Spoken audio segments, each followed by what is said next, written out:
Okay, good morning, everyone. Happy New Year to you all. Thanks for joining us again. I hope you're all keeping well. Let's start off with a few housekeeping items. If you have any questions, drop them into the chat window and Mark will be moderating them for you, and we'll take question and answers at the end so we can look at those at the same time. The session is going to be recorded, as always, and in the next few days you will get links to our YouTube channel if you want to revisit some of the items, or if you want to share with some of your colleagues. So today it's just me again, unfortunately for you, but what I'm going to be doing today is I'm going to look at something I was going to try and cover towards the back end of last year, but Microsoft coming up with all their changes meant I changed my plan. So I'm going to look at AI in Azure.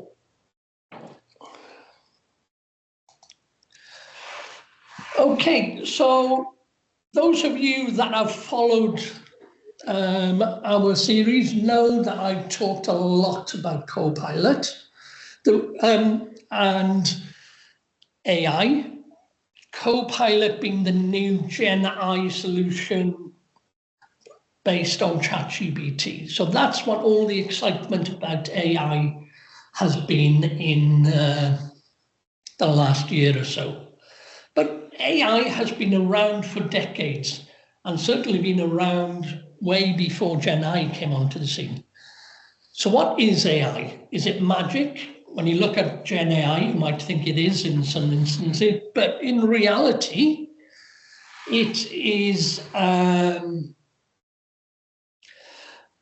basically a set of data and results that you feed into an algorithm, and that algorithm brings out a result. Like in this instance, you have attributes for the data that describe the data, and which is your X, and Y is your result. And you feed that into your algorithm and it brings out results for you. So fairly straightforward and a fairly basic model, but all AI is based on these principles in reality. So for instance, you could take this model, feed it with data like a pupil's attendance and how they're getting on with their coursework, then the algorithm can predict how they're going to do and whether they're going to pass their end of year exams. Okay, and by feeding more input into that model, you get more results and you can check how you're getting on with it. You can tweak that algorithm. You can change it to get the results you want. You can add more data. For instance, let's say you added some pupils' gender and age into the data that's going into the algorithm.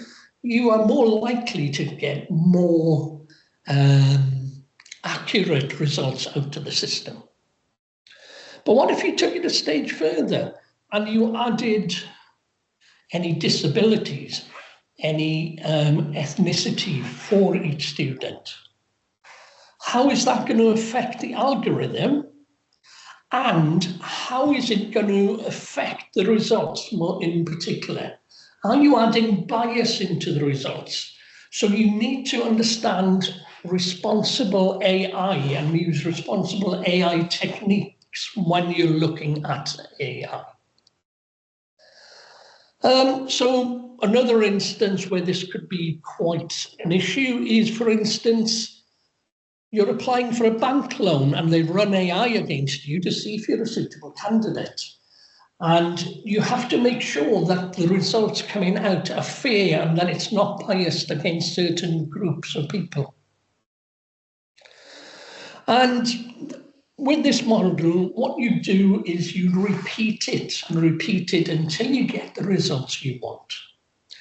So over the years, the number of attributes used in models, the complexity of the algorithms have all been worked on by mathematicians and data scientists that have spent hours and hours honing these models. But the task to develop the solutions are pretty much the same across all the different models. So even now with Gen AI, you can still use these techniques to modify a model to suit your own needs. So in AI, Microsoft gives you access to tools to ingest the data, to choose different models, to algorithms, to tweak the algorithms, and to check the results you've got and build in model safety into your AI. So you don't have to start from scratch, and you can then develop your own solutions and integrate it into your own solutions. So there are a load of different workloads in Azure. So you've got things like machine learning, computer vision, natural language processing, document intelligence, as well as things like generative AI. And all of these models then you can integrate into your own solutions. So some of you might have seen on TV a few years ago, Microsoft advertising an AI solution that researchers were using to identify, I think it was snow leopards in photographs to try and track how they're getting on in the wild.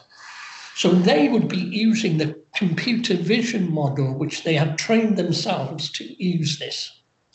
Or another example would be, again, with computer vision, where you are feeding X-rays into your AI and trying to identify cancers. So, you can take these different AI models and integrate them into your own solutions for whatever tasks you have in mind.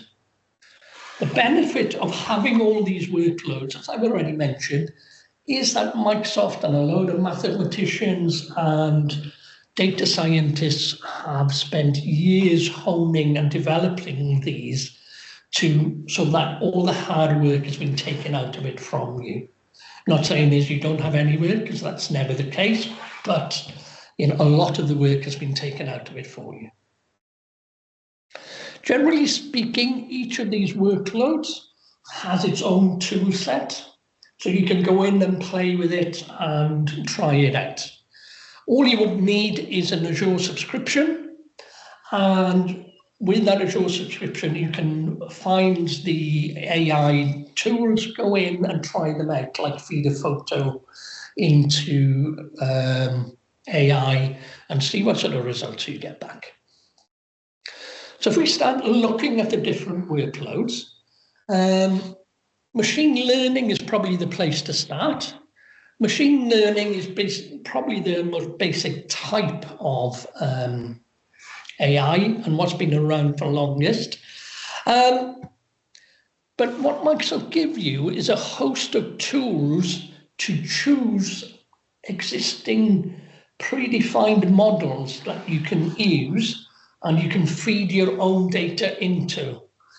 So there's all sorts of different models. There's supervised models, like I showed earlier, where you feed the data and you feed what the expected results are when you're training the model, so you can make sure that the results you're getting are correct. And when you look at supervised models, you have things like regressive models, which predict a result based on the data. So you predict whether somebody is going to pass an exam or not. Or you can put data in and classify it. So classify whether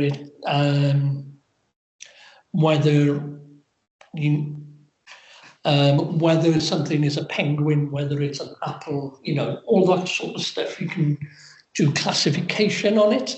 And then there's other models that handle things like unsupervised AI, where in this case you feed the data into the model and the model then analyzes the information you provide and tries to find patterns in the data.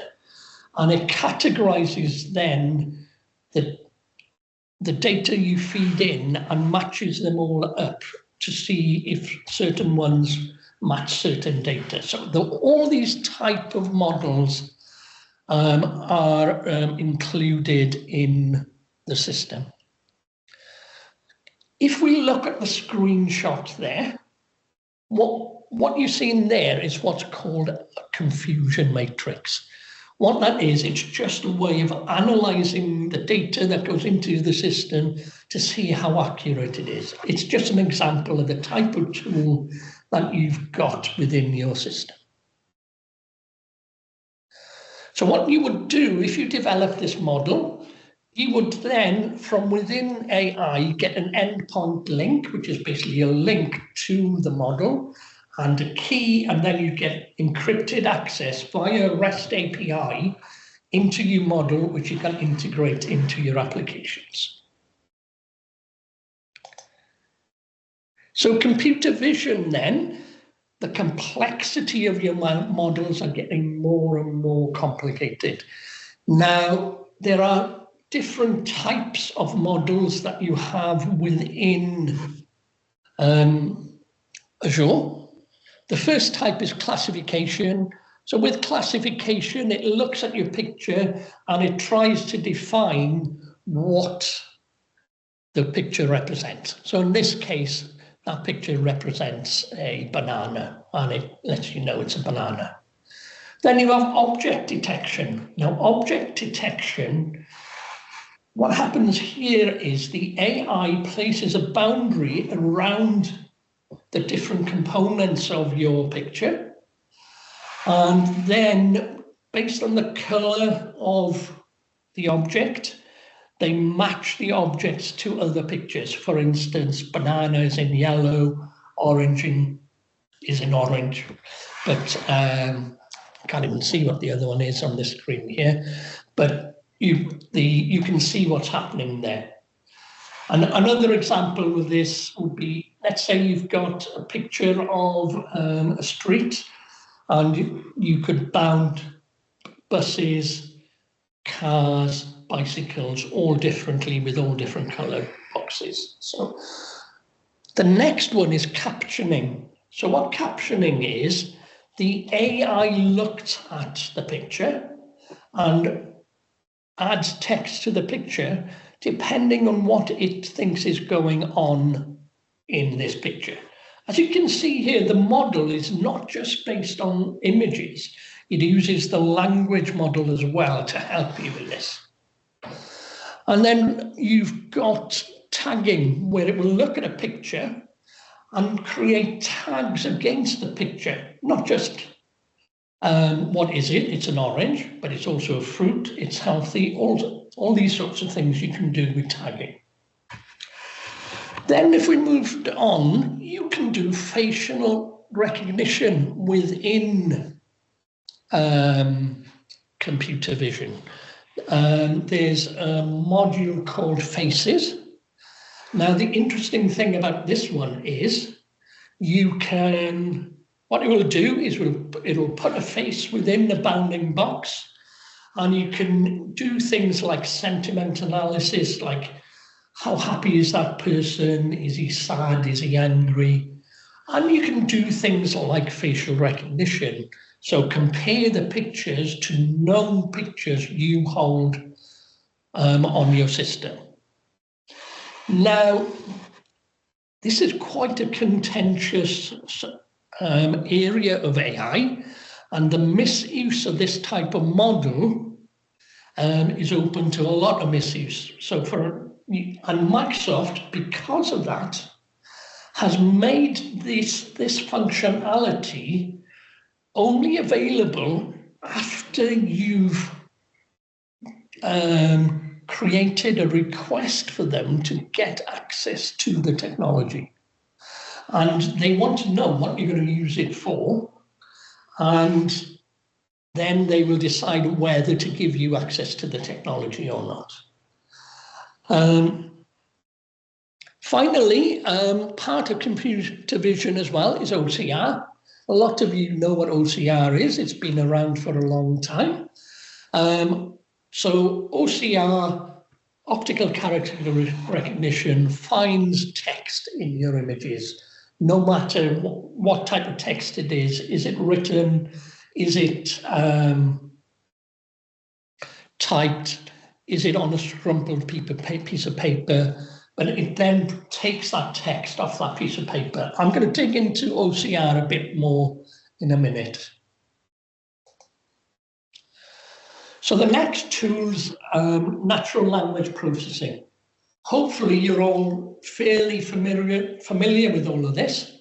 So for instance, if you use Teams, you're familiar with speech to text, where I'm talking into this meeting, but it is taking, speech to text is taking notes in the background, and I'll have a summary and a transcript of what was said in this, which you can then use Gen AI to query it as you want. Text to speech, that would be used in tools like, let's say you wanted to develop a tool to read a book to a student. So you'd use text to speech as part of your app to do this. The translator app you've probably seen in Teams as well, where you can get captions in any language you want. Language understanding and text analytics. Now what these do, they not only look at a text, but they try and understand what's going on.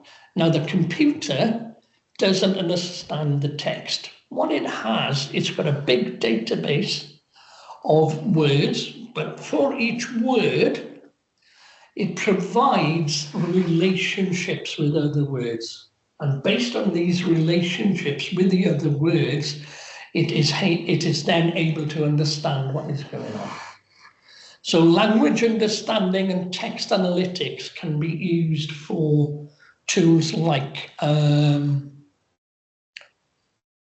sentiment analysis, for instance. So let's say you're getting feedback forms on courses from students. You can run AI against the feedback, and it will tell you whether they are happy with the text in there, they're not happy, or they're nonplussed about the courses that you've been running, for instance. So sentiment analysis, one of the applications of this. So that's natural language processing. Now, you'll be able to find your own applications for all of this, and you'll be able to integrate it into your solutions.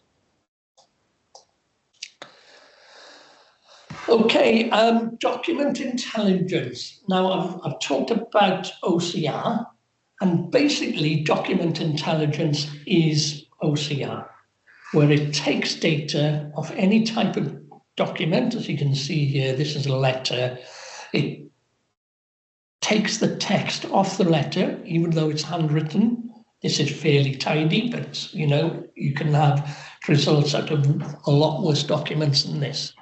But where it gets interesting is you can have pre-built models in the system that are designed to work with different document types. For instance, there's a model for receipts and you can use this then for an app for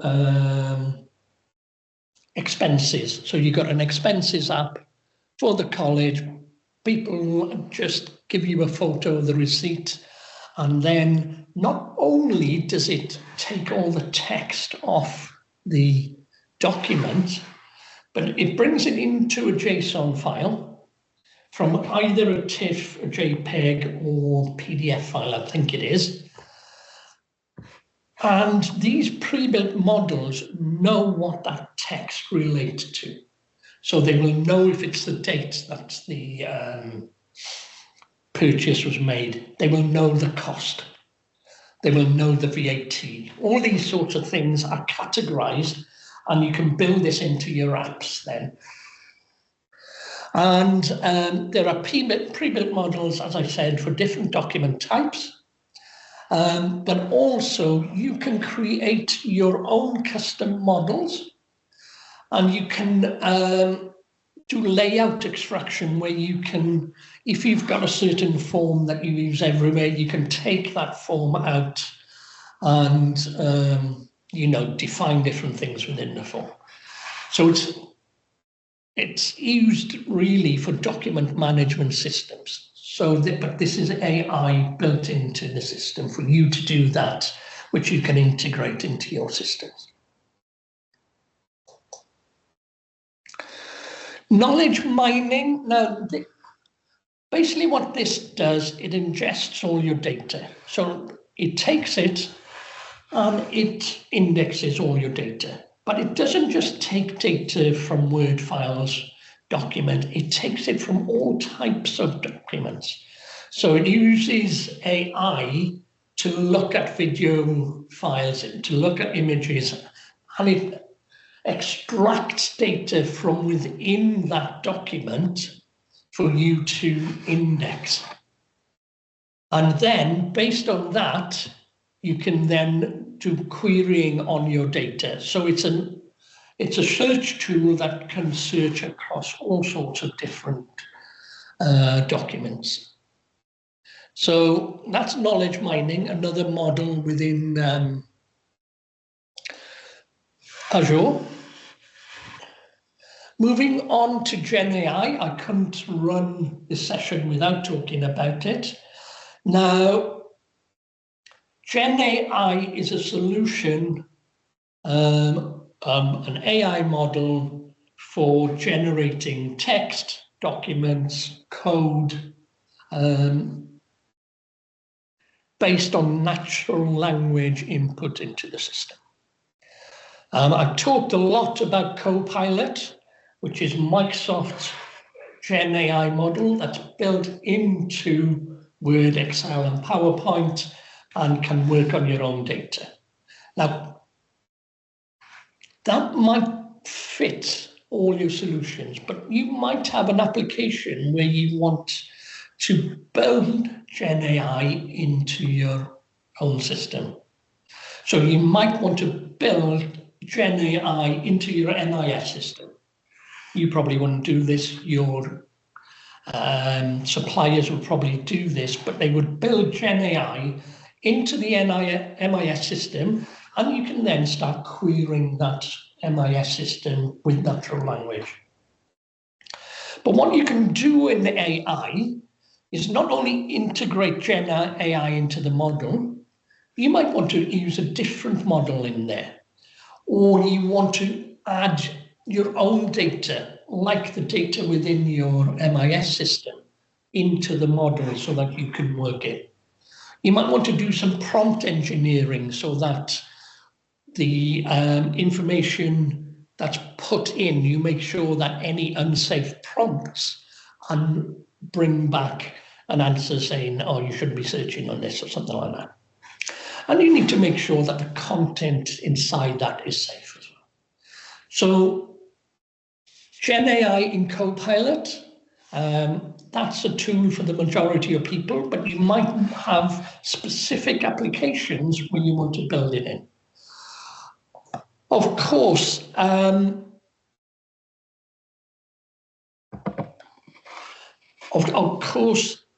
there is also Copilot Studio where you can do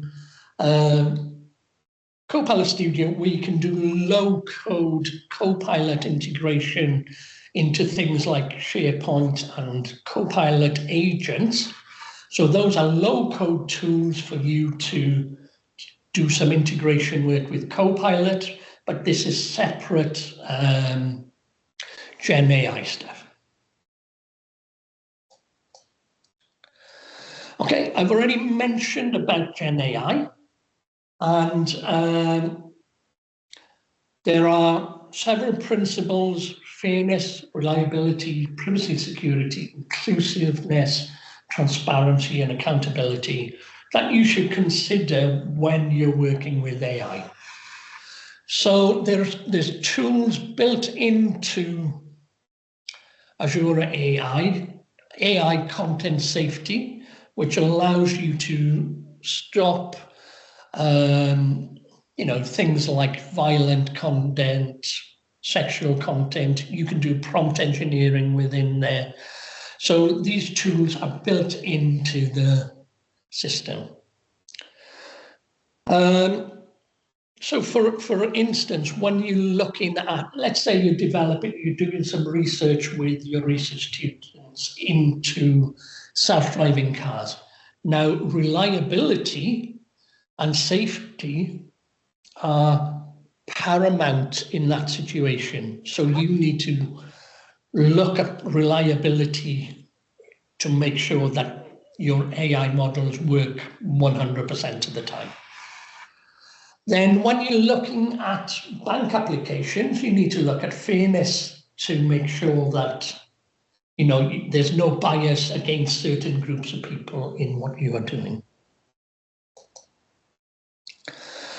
Okay, one of the main tools for you to develop your apps in Azure is Foundry, which Microsoft just renamed September in Aspire. Previously, it was called Azure AI Studio, but this is the tool for you to try out all your applications, develop your projects, and connect to. Okay, so I've only touched the surface there with all the tools in the system, and you will have your own ideas on how you can use this. But it's food for thought for you to go away. But if you want to try them out, get in touch with your account managers and they will get Azure set up for you and we can get you going. Okay, before we go into Q&A, our next webinar will be the 19th of February. We do try to get it on the third Wednesday of every month. So 19th of February, we're next. Hope you all join us there. But we've got a few other events going on. And Mark is going to talk about those with you now. Yeah, thank you, Eifion. Sorry, there's quite a lot I've just dropped into the chat. So the the link to register for the next campus updates is in the chat now, ready to go. There's a note there about BET next week, actually. So if anyone is heading to BET, I will be there on the Wednesday all day and the Thursday morning. So I've dropped my email address in there. So if you are heading there and want to catch up, please just get in touch. We can arrange something. And then, yeah, the two Wales in London events then. So they'll both be held on the 27th of February. Open to anyone. So the Adobe one is specific to HEFE and education. So you're all welcome to register for that. That's a free event at the Adobe office, and we'll be going through Adobe updates, looking at their latest AI solutions and how that fits in with Microsoft as well. So there's plenty going on there. You can register free at that link. And then the second one then is the one we're doing with Institute of Director Wales. So that's again a free event. Even if you're not an IOD member, you can register at that link for free. And that's going to be looking at Lutron lighting, modern meeting spaces, how you can bring in lighting, interactive boards, cameras, that kind of technology, both into education, into your workplace, into lecture theatres, things like that, but also in your personal lives as well. So all that is in the chat ready to go. Please do register for them. It'd be great to see you there.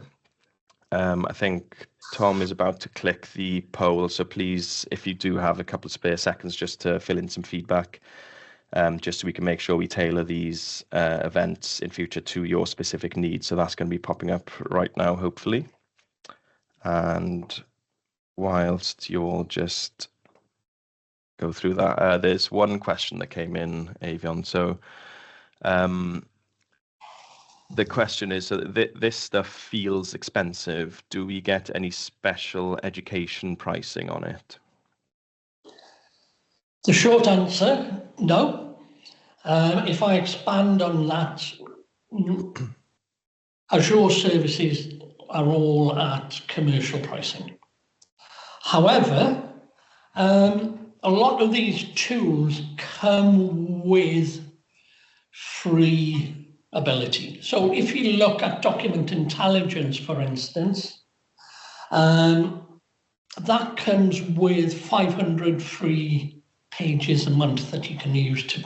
So a lot of the messing around you're doing, you may be able to get it for free. And then, so there's a free tier, and depending on your requirements. But I do know what it's like. If you start using a project, they escalate, so you have to bear in mind the costs when you are doing that. But like document intelligence, 500 free pages a month. Yeah, and there's different models and everything like that based on top, depending on what you want to do. So there's no academic pricing, but there is generally a free allowance built in, but whether that meets your needs would have to depend on the applications you're using. Okay, thank you very much.